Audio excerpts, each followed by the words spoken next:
ഇന്ത്യയടക്കമുള്ള BRICS രാജ്യങ്ങൾക്ക് ഭീഷണിയുമായി Donald Trump ഇപ്പോൾ രംഗത്ത് വരികയാണ്. അമേരിക്കൻ ഡോളറിനെ മാറ്റാൻ ശ്രമിച്ചാൽ കയറ്റുമതിക്ക് 100% തീരുവ ചുമത്തുമെന്നും അല്ലെങ്കിൽ അമേരിക്കൻ വിപണിയോട് ഗുഡ് ബൈ പറയേണ്ടി വരുമെന്നുമാണ് ട്രംപിന്റെ ഭീഷണി ഇപ്പോൾ ഉയരുന്നത്. ട്രംപിന്റെ സ്വന്തം സാമൂഹ്യ മാധ്യമമായ ട്രൂത്ത് സോഷ്യലിലാണ് ഇത് സംബന്ധിച്ച കുറിപ്പ് ഇപ്പോൾ പുറത്തിറക്കിയിരിക്കുന്നത്.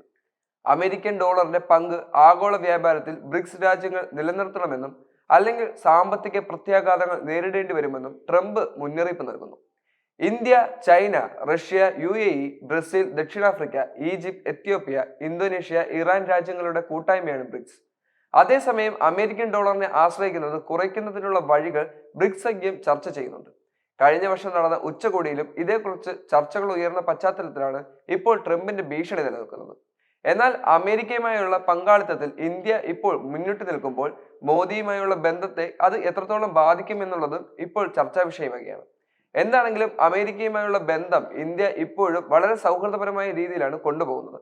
എന്നാൽ ഇറാനും ഈജിപ്തും തമ്മിലുള്ള ബന്ധം അമേരിക്ക ഇപ്പോൾ വളരെ സൗഹൃദത്തോടെ അല്ല കൊണ്ടുപോകുന്നത്.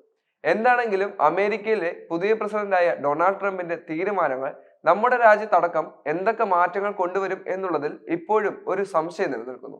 എന്താണെങ്കിലും നല്ലത് മാത്രം സംഭവിക്കുമെന്ന് നമുക്ക് വിശ്വസിക്കാം.